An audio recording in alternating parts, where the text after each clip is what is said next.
Chapter 21 The Proposal. Sa bahay nila Alex, balak ni Vinto mag-propose kay Eileen sa likod bahay. May inihanda ni Vinto sa lamesa mga paborito pagkain ni Eileen, tapos puno-puno mga petals mula sa pinto hanggang sa papunta sa likod bahay.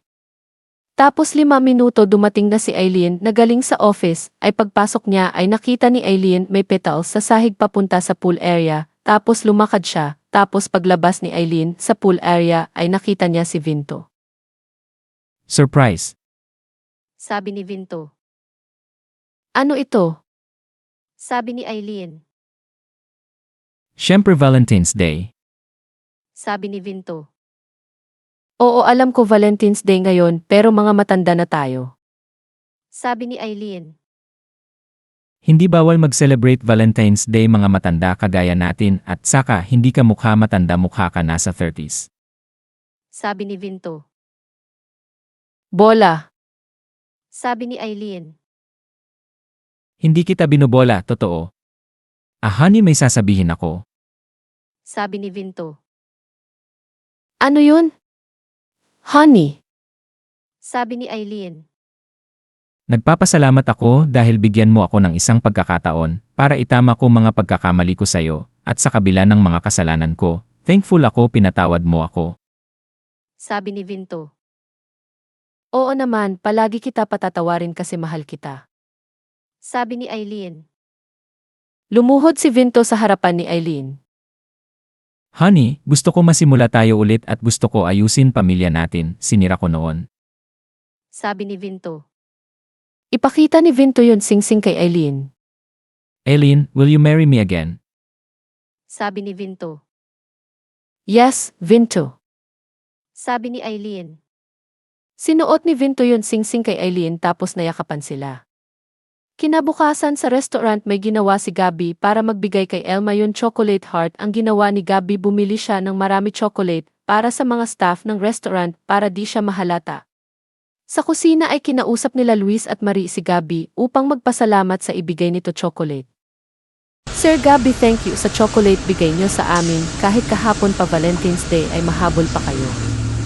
Sabi ni Marie. Oo nga, sana all may boss kagaya nyo. Sabi ni Chef Luis. You're welcome, excuse me, may bibigyan pa ako ito chocolate. Sabi ni Gabi. Lumapit si Gabi kay Elma habang hawak niya ng chocolate heart para kay Elma, habang si Elma naghihiwa mga sibuyas. Habang naghihiwa ng sibuyas si Elma ay nagtutulo mga luha ni Elma parang umiiyak tapos nakita ni Gabi. Para sa'yo. Sabi ni Gabi. Ano yan, sir? Sabi ni Elma. Chocolate, pampawala ng lungkot, napansin ko kanina ka pa medyo umiiyak. Sabi ni Gabi. Kaya ako umiiyak dahil naghihiwa ako ng sibuyas pampaluha ito sibuyas. Sabi ni Elma. Akala ko may problema ka. Sabi ni Gabi. Actually may problema talaga ako. Sabi ni Elma. Ano yun? Kung pwede mo mag-share sa akin, baka makatulong ako. Sabi ni Gabi. Yun boyfriend ko kasi parang nanlalamig na siya sa akin. Sabi ni Elma. May boyfriend ka na pala. Sabi ni Gabi. Oo, nakaka 4 years na kami kahapon. Sabi ni Elma. Well, baka busy lang sa trabaho yun boyfriend mo kaya nanlalamig siya sa'yo. At saka isipin mo mahal na mahal ka niya. Excuse me, may gagawin pala ako, lalabas na ako. Sabi ni Gabi. O sige sir, anyway thank you pala sa chocolate. Sabi ni Elma. Lumabas si Gabi sa kusina, nagbadrip siya, dahil di pa siya lumiligaw kay Elma ay nararamdaman ni Gabi binasted siya. Sa kabila banda sa site habang nag-lunch break sila Alex at Boom ay sinabi ni Alex kay Boom lahat mga nangyari kahapon. Ano, mas inuna mo kalibogan mo kaysa anniversary nyo ni Elma. Sabi ni Boom. Bigla dumating si Jessica sa kondo, sinubukan ko naman pigilan kaso. Sabi ni Alex.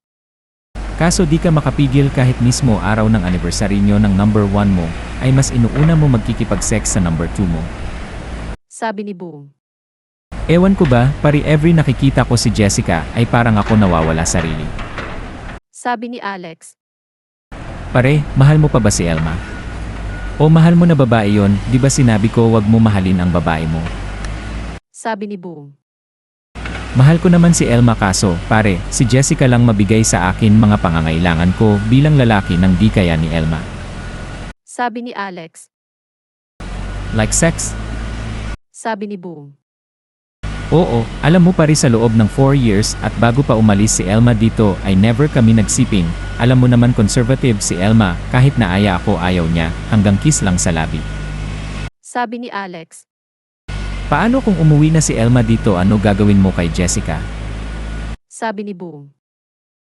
Ewan ko pare. Sabi ni Alex.